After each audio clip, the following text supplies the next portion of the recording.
Ready start. यह तथ्य चकित करने वाला है कि दवा बनाने वाली कंपनियों के लिए गुणवत्ता नियंत्रण का कोई नियम नहीं है और स्वयं कंपनियां ही अपनी दवाओं की गुणवत्ता का सत्यापन करती है। यह ठीक नहीं और ऐसे समय तो बिल्कुल भी नहीं जब दवाओं की गुणवत्ता को लेकर दुनिया भर में जागरूकता बढ़ रही है।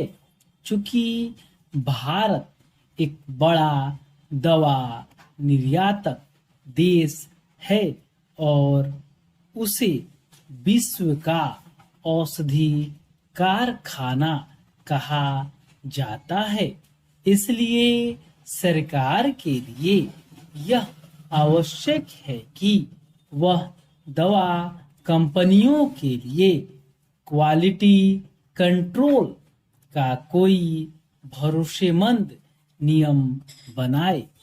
इस नियम के दायरे में निर्यात होने वाली दवाएं भी आनी चाहिए और देश में बिकने वाली दवाएं भी, क्योंकि नकली और खराब गुणवत्ता वाली दवाएं बिकने की शिकायतें आती ही रहती हैं।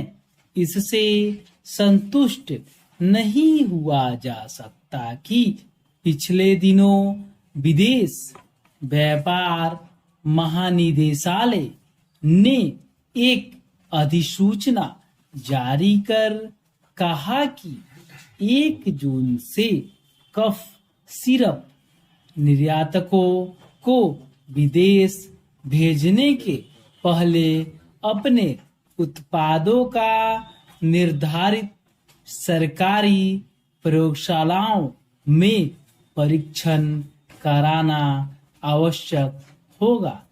प्रश्न यह है कि यह नया नियम केवल खांसी के सिरप पर ही क्यों लागू हो रहा है?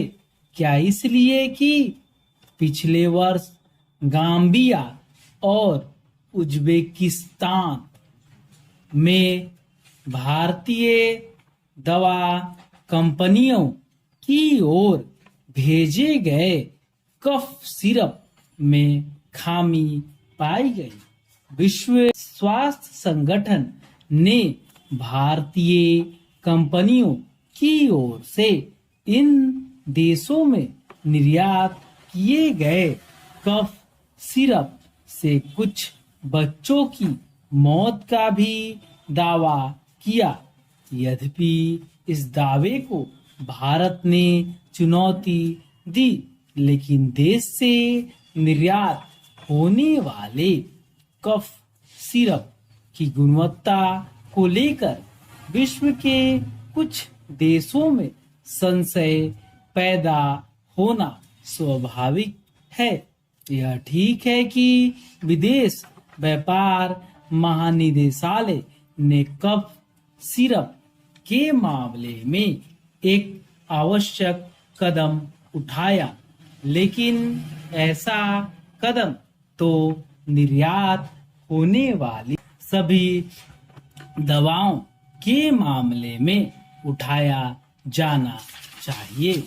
इसकी अनदेखी नहीं की जा सकती कि कुछ समय पहले एक भारतीय फार्मा कंपनी की ओर से अमेरिका भेजी गई आई ड्रॉप में खामी मिलने की बात सामने आई थी। भारत जेनरिक दवाओं का सबसे बड़ा आपूर्तिकर्ता है और दुनिया के कुल जेनरिक उत्पादन का लगभग 20% आपूर्ति करता है।